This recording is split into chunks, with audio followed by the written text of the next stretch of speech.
Hi there, ladies and gents. This is Norm Studio, and today I'm here to talk about Mr. Subedi Sudarshan and what people took from that incident of what happened to him at the UN. As you're all aware, he didn't know what the word cuisine meant, so this journalist, and that's I'm putting him in quotes, when just basically laughed at him for it, and then there was a lot of reaction, like a knee-jerk reaction to it, and then people went crazy. And first of all, they mocked Mr. Subedi for not knowing what the word cuisine means, and then there was this, what do you call, backlash against uh, America, or English, if you put it that way.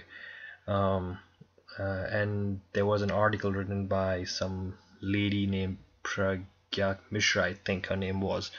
Um, well, she's right in a sense that it's not a big deal that he didn't understand what the word meant. English is not spoken all over the world and all that kind of stuff, and something about Mandarin being pretty popular. And well, she's right in that sense, but what basically happened was that they all missed the point.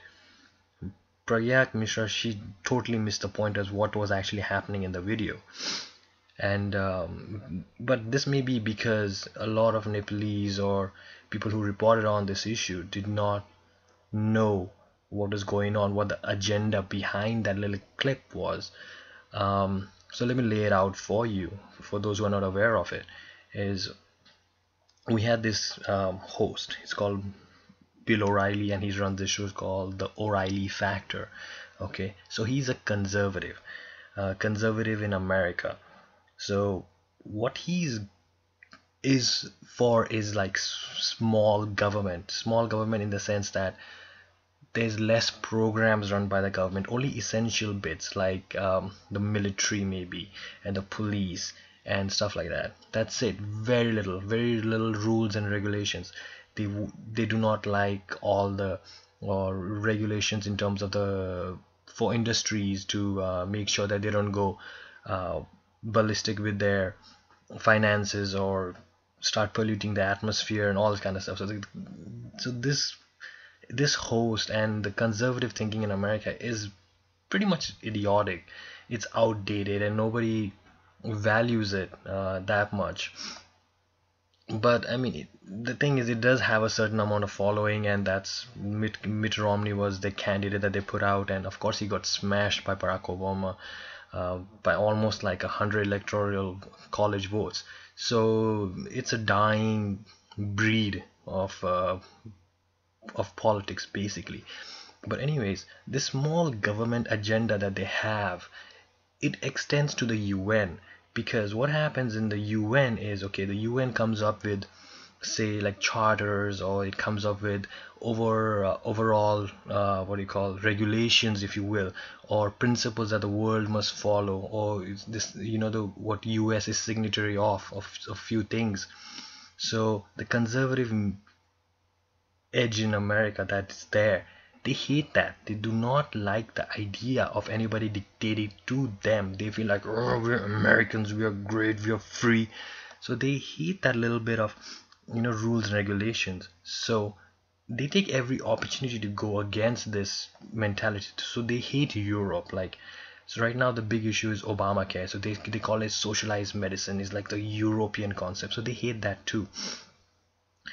So what was happening in the clip is that this little, he's not a journalist, he's just a buffoon that just went there. He found all these little UN guys and maybe like some diplomats here and there, and he just asked them questions, and knowing that they might not be able to answer those questions, so that folks back home who watch the O'Reilly show, by the way, his average age of his audience is like 70 years old. So these like these old white fellas in the south or in the middle of the country who are not exposed to what happens around the world.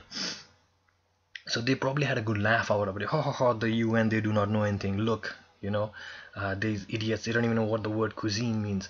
So that was done intentionally. So it was propaganda. It wasn't like he was talking about, you know, he wasn't just making fun of Mr. Sudarshan, there was a deeper agenda of mocking the UN, as it will, and pandering to his base, which is white old conservatives. So it's better to put things in perspective, and we as Nepalese not looking at, oh, he made fun of Nepal or Nepalese, because that was not the case. He's trying to make fun of the UN. He's trying to go against the liberal side of America, who kind of sides with the UN on certain things. So I felt that this needed to be put out, because I think this mentality that Nepalese have is that, oh, America, oh, look, they're making fun of us. Same thing happened with Stephen Colbert, who was a satirist, but people took him literally and then they went ballistic against him. Stephen Colbert is one of the best people you can find around in terms of how much he cares for people who are underdogs in this world. And him and Jon Stewart, so these are like the the bastions of, like, liberty, if you will, in America. And you have idiots like Bill O'Reilly, who basically, they literally hate people who are down and out. So I just wanted to put things in perspective. I hope people have a better understanding of what's going on, and they do not see this as something that happened that Americans do to uh, foreigners at the UN, but look at it in terms of the conservative element in America who do not like the UN, etc. And that's what's happening right there. All right, thank you so much, and hope you enjoyed this clip. Bye bye.